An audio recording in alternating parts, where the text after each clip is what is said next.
Olá! Nós vamos ter agora um momento muito especial, um momento de revisão de matemática para o Enem 2022. Como vocês já sabem, né, vocês que estão aí se preparando para o Enem, nós vamos ter o nosso calendário do Enem prevê agora os próximos 2 domingos, dia 13 e dia 20, a nossa prova do Enem.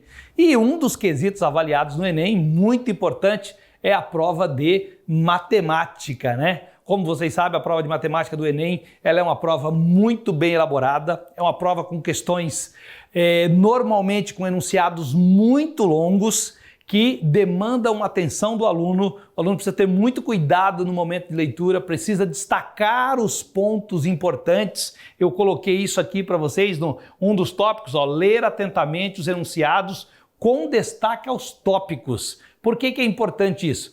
Porque dentro do enunciado grande de uma questão, é muito comum durante a sua leitura você se perder no tamanho do enunciado. Então é muito importante que você tenha alguns cuidados na resolução de questões de matemática do Enem. Na verdade, não só de matemática, na resolução de todas as questões do Enem. Eu falo matemática porque a matemática, um detalhe que você deixou passar batido, você já pode perder a questão.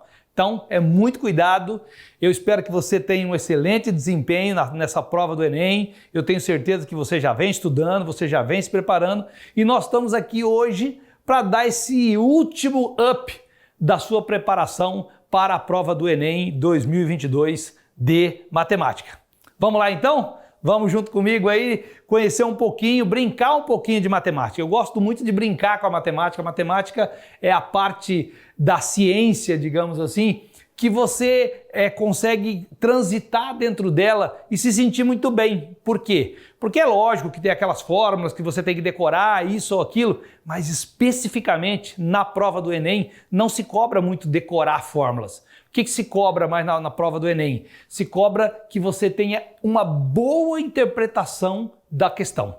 Ou seja, você precisa ler com muita, mas muita atenção mesmo. Então vamos lá? Vamos começar aqui com o nosso primeiro exercício de revisão para a nossa Enem 2022 de matemática, ok? Então eu vou começar aqui com uma questão de geometria. As questões de geometria são muito comuns, tá? Geometria plana, geometria espacial, é muito comum na prova do Enem. E eu escolhi aqui um clássico, uma questão aqui de geometria que eu acredito que vocês vão gostar muito dela aqui. Vou fazer a leitura aqui com vocês dessa questão. Com o objetivo de trabalhar com seus alunos o conceito de volume de sólidos, um professor fez o seguinte experimento. Pegou uma caixa de polietileno, tá? Polietileno é um material plástico transparente, na forma de um cubo com 1 metro de lado, tá? Como se fosse uma caixa d'água grande. E colocou nela 600 litros de água. Em seguida, ele colocou dentro da caixa com água um sólido que ficou completamente submerso.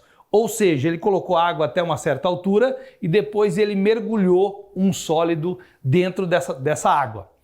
Considerando que ao colocar o sólido dentro da caixa, a altura do nível da água passou a ser 80 centímetros, qual era o volume do sólido? E aí ele dá as alternativas aí para que você escolha aquela que você entende que condiz com a nossa solução.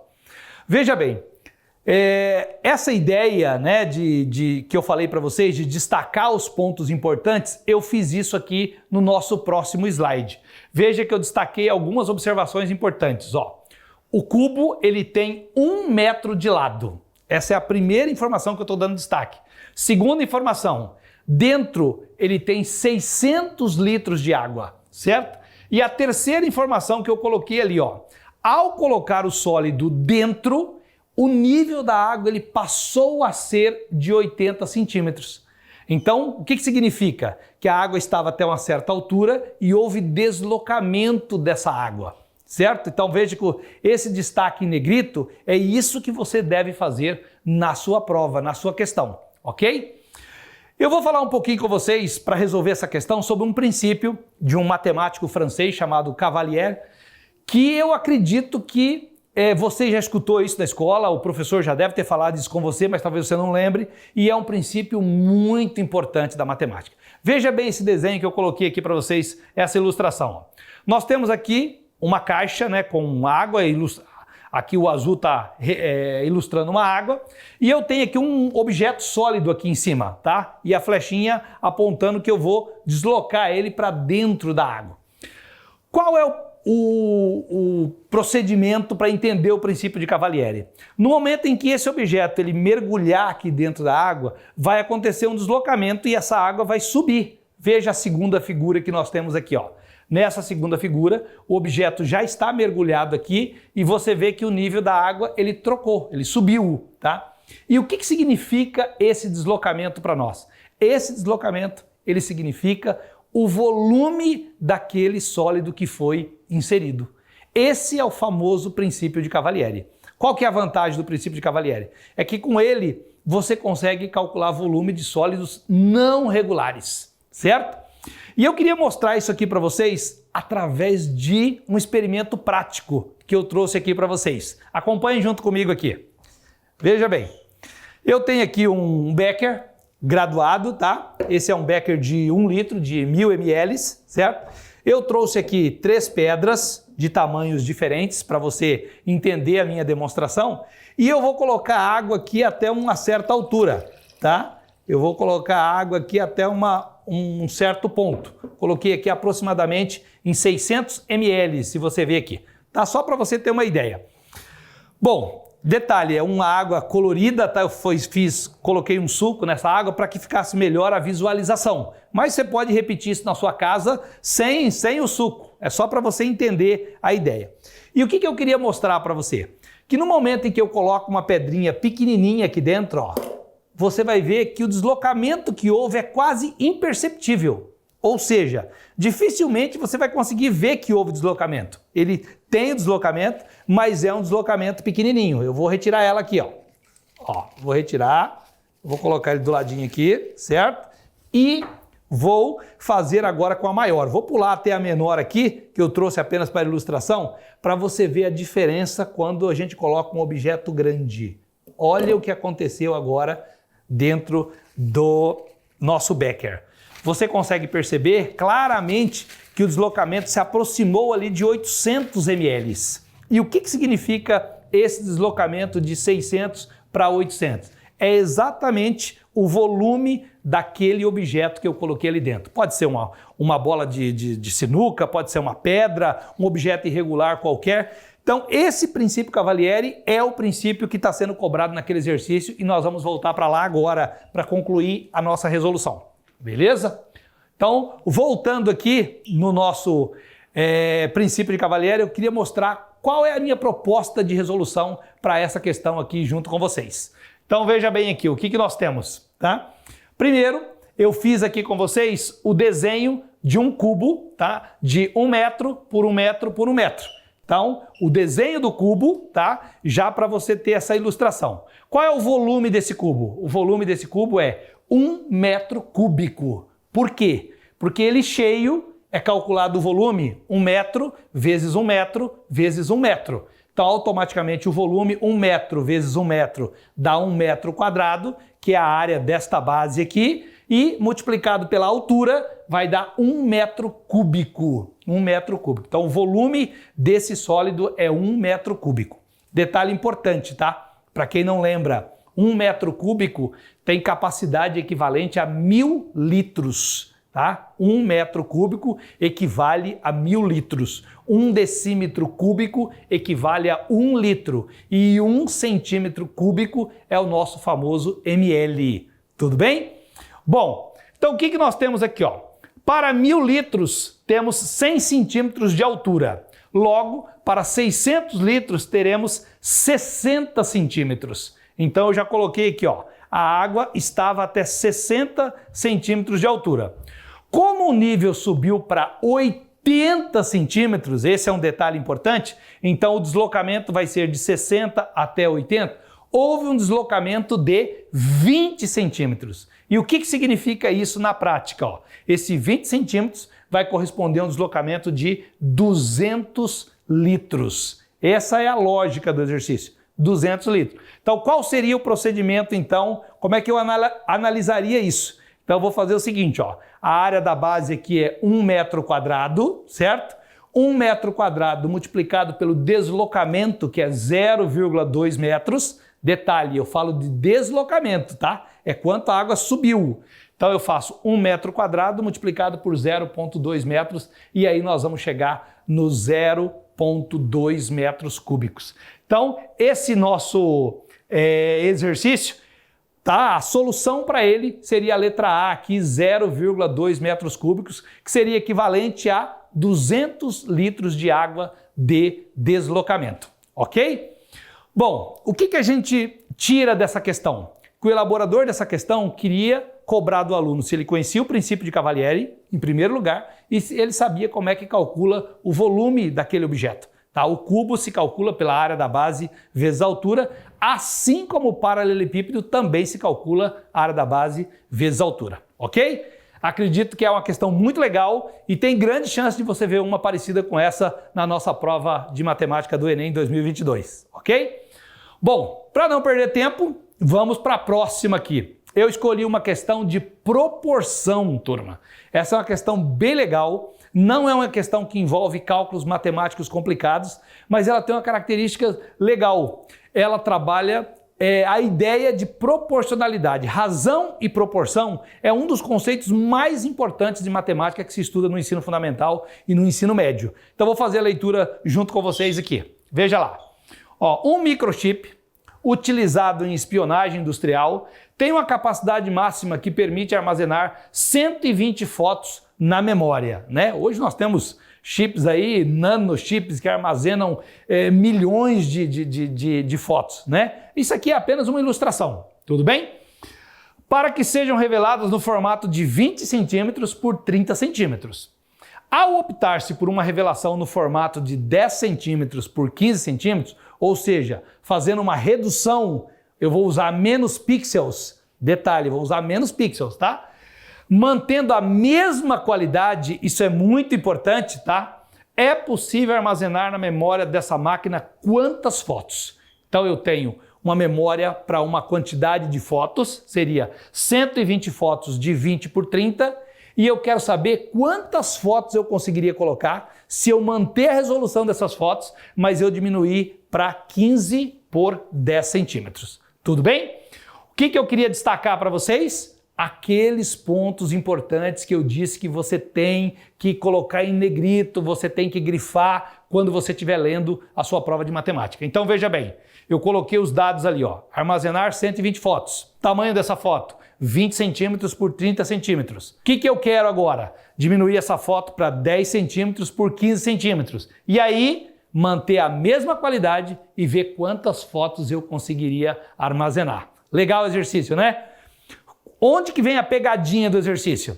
A primeira pegadinha que já ia derrubar alguns alunos aí, com certeza alguns candidatos já iam se perder. Ele fala, bom, se a foto era 20 por 30 e agora ela é 10 por 15, então ela é a metade do tamanho. O comprimento era 20, foi para 10, o 30 foi para 15, é a metade do tamanho. Então vai caber o dobro de fotos. De 120 vai para 240 fotos. E ia provavelmente assinalar a letra C. Qual é a notícia que eu tenho para te dar? A letra C não é a alternativa correta, ela está errada. Por quê? Porque para esse tipo de cálculos, como você vai determinar os pixels de uma área, de uma superfície da foto, você tem que calcular qual é a área da foto antes da maior e qual é a área da foto menor depois, certo? Então, qual seria o nosso procedimento? Então, primeiro, ó, eu tenho lá uma área de 20 por 30 centímetros. 20 por 30 centímetros, pessoal, dá 600 centímetros quadrados. Então, a primeira foto maior, ela tem uma área de 600 centímetros quadrados. A segunda foto, depois que houve a redução, ela veio para 10 centímetros por 15 centímetros. O que significa isso? Que nós temos uma foto de 150 centímetros quadrados. Qual é a dedução lógica que a gente vê aqui? 600 para 150, a área ela se reduziu 4 vezes. Ou seja, de 600 para 150 é 4 vezes menor a área daquela foto. Então eu não fui pela dimensão da figura geométrica, e sim pela superfície dessa figura geométrica, ok? Então aí, pela dedução, se eu reduzir a área em 4 vezes, eu vou conseguir armazenar 4 vezes mais fotos. É uma grandeza inversamente proporcional, tá? À medida que você aumenta, você armazena menos foto. À medida que você diminui, você armazena mais fotos. E aí, a nossa alternativa correta aqui seriam 480 fotos. Muito legal o exercício, né? Você vê que são poucas contas, muito raciocínio lógico. É muito comum isso nas nossas questões do Enem, beleza? Bom, dando sequência, ainda, né, nessa mesma pegada aí de exercício que envolve bastante raciocínio lógico, eu separei para vocês uma questão de estatística.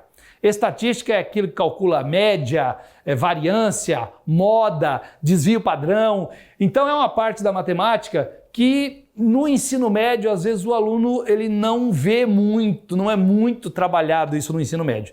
E aí, qual o problema que a gente enfrenta? Quando chega lá na prova do Enem, a chance do aluno não saber ou não conseguir entender o raciocínio da questão é grande.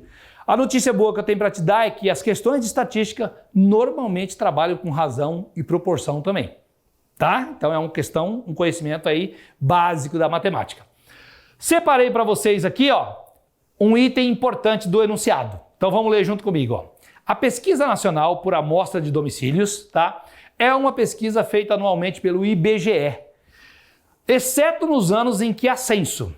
Em um ano, foram entrevistados 363 mil jovens para fazer um levantamento sobre suas atividades profissionais e ou acadêmicas. Os resultados da pesquisa estão indicados no gráfico. Então, eu já dei um destaque aqui. Você teve uma entrevista com 363 mil pessoas, certo? Então, você selecionou 363 mil, você entrevistou 363 mil, é óbvio que a população é muito maior. Isso aí é a nossa amostra, é o pedaço que você está entrevistando para tomar como base ter uma conclusão.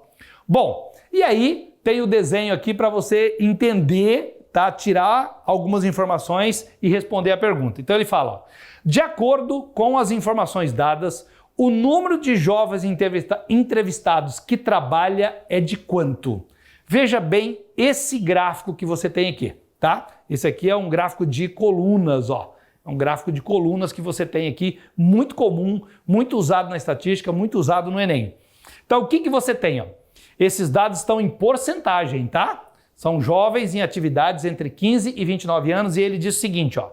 Somente estuda 21,6% deles, dos jovens, tá? 13,6% trabalham e estudam, tá? Somente trabalham 45,2% e não trabalha e nem estuda 19,6%. Qual é o detalhe importante? Ele pergunta para nós o seguinte, ó, de acordo com as informações dadas, o número de jovens entrevistados que trabalham ele não disse que apenas trabalha, ele disse o número de jovens que trabalham, ou seja, eu tenho que analisar os que trabalham e estudam e eu tenho que analisar os que somente trabalham. Seriam esses dois grupos que eu tenho aqui.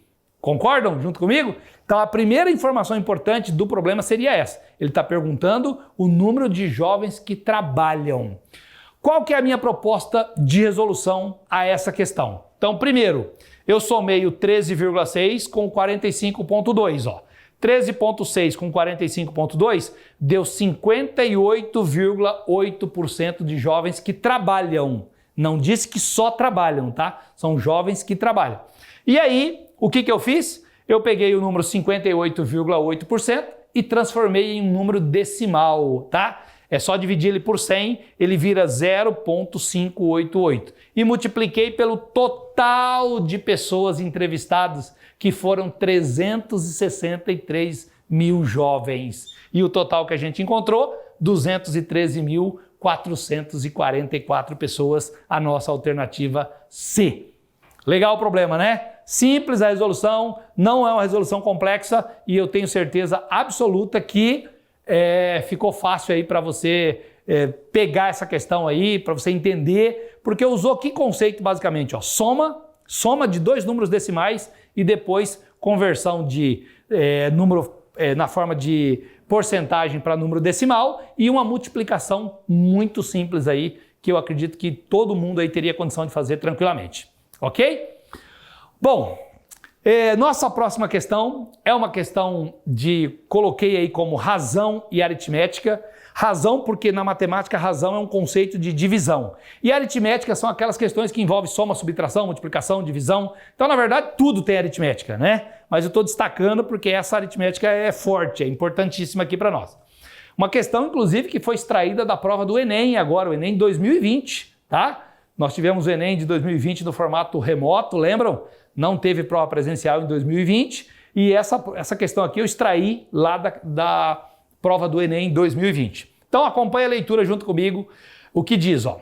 Para chegar à universidade, um estudante utiliza um metrô e depois ele tem duas opções. Veja que interessante.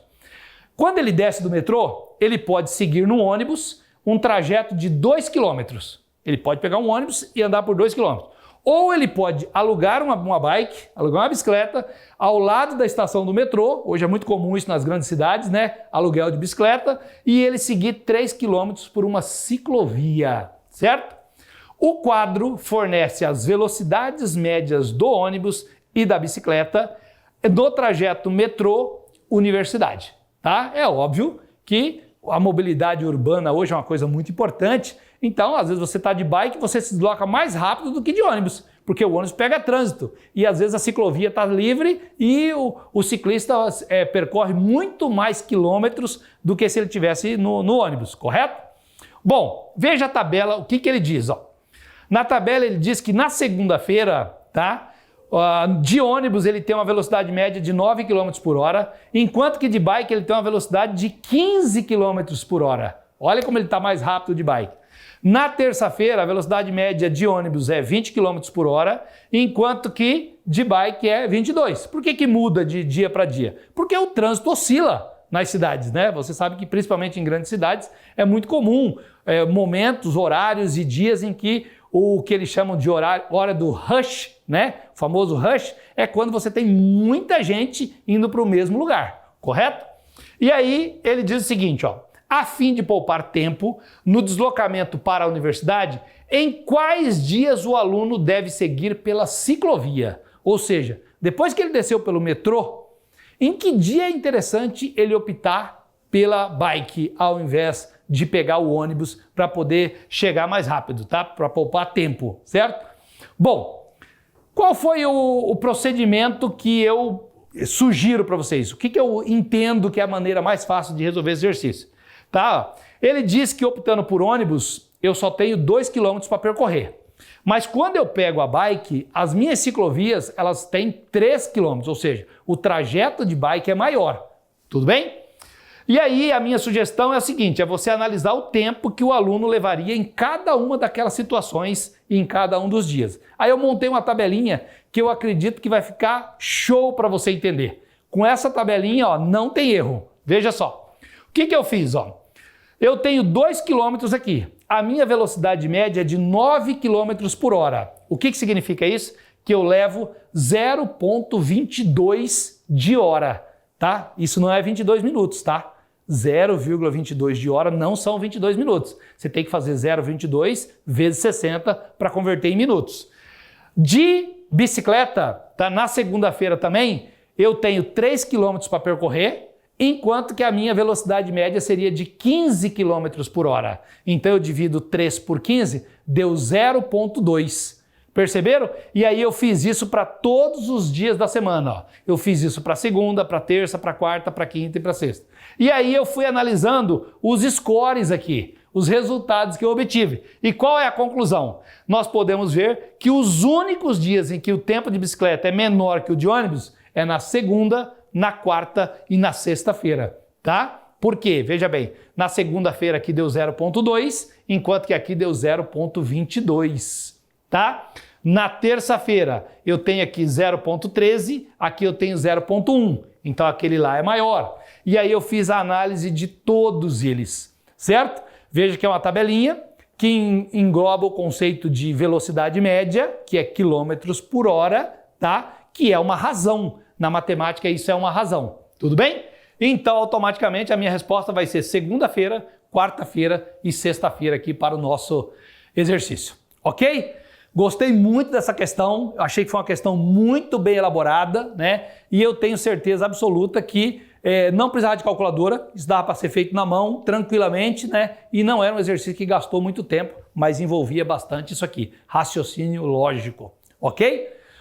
Outra questão aqui que eu queria mostrar para vocês, extraída também do nosso Enem 2020, essa aqui também é do mesmo Enem. Eu entrei lá no site do INEP, aliás, quando você entra no site do INEP, você consegue baixar as provas dos anos anteriores todas, elas estão à disposição lá para você estudar, para você ver como é que a prova foi elaborada nos anos anteriores. E essa aqui é uma questão muito interessante, porque ela engloba um assunto que é comum nós vivenciarmos. Quando você vai comprar uma passagem de ônibus ou uma passagem de avião, é muito comum acontecer isso que nós vamos ver aqui. Então ele fala o seguinte, ó. Uma empresa de ônibus utiliza um sistema de vendas de passagens que fornece a imagem de todos os assentos do ônibus, diferenciando os assentos já vendidos por uma cor mais escura dos assentos ainda disponíveis. A empresa monitora permanentemente o número de assentos já vendidos e compara com o número total de assentos do ônibus para avaliar a necessidade de alocação de veículos extras. Na imagem, tem-se a informação dos assentos já vendidos e dos assentos ainda disponíveis em um determinado instante. E aí eu coloquei a imagem aqui para vocês. Veja que interessante. Quando você entra no aplicativo lá, das empresas de aviação ou das empresas que vendem passagem de ônibus, você vê uma imagem similar a essa aqui.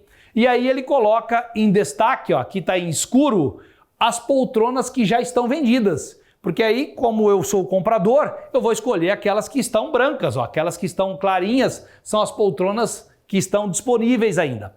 Veja só o que ele fala. A pergunta do problema, ó. Ele quer saber a razão. Lembra que eu falei agora há pouco para vocês? Razão na matemática é sinônimo de divisão. Razão vem do latim ratio. Ratio quer dizer dividir, tá? Cortar, tá? Então a razão entre o número de assentos já vendidos e o total de assentos desse ônibus no instante considerado na imagem é. Então, primeira coisa que você tem que saber é quantos assentos tem o ônibus. Então você olhando na figura, tá claro aqui que a última poltrona é a poltrona número 42. Então o ônibus, né, inteiro tem 42 assentos. Esse é o total de assentos, tá? E aí ele quer saber a razão entre o número de assentos já vendidos. Quem são os vendidos na figura? Os vendidos na figura são os assentos em escuro. Então o que o aluno teria que fazer nesse caso? Ele teria que pegar isso aqui e fazer uma divisão entre esses dois valores. Quem são os dois valores? Contando aqui, ó, eu teria que contar, ó, 1, 2, 3, 4, 5, 6 e tal. Você percebe que nós temos 16 assentos vendidos. São 16 assentos que estão destacados em escuro e nós temos 42. Então 16 sobre 42 é a nossa razão aqui, a nossa alternativa A. Essa aqui, ó, 16 vendidas por 42 vai dar a nossa letra A, certo? O que eu queria destacar para vocês, que eu acho que é muito importante, se você dividir 16 por 42, vai dar um número decimal e esse número decimal você poderia transformar ele também em porcentagem. O elaborador da questão poderia perguntar para você qual é a porcentagem de assentos vendidos. Ou seja, seria uma outra pergunta dentro da mesma lógica que nós temos aqui. Então, pessoal, eu espero que vocês tenham gostado aí da nossa revisão, né, de matemática para a prova do Enem. Foi um prazer muito grande estar com vocês aqui. Eu desejo muita sorte para vocês, desejo muito sucesso para vocês nesses 2 dias de prova que nós vamos ter aí nos 2 próximos domingos, beleza? E não se esqueça daquelas informações básicas que eu falei para vocês, tá bom? Um forte abraço a todos vocês e em breve nos veremos numa outra oportunidade.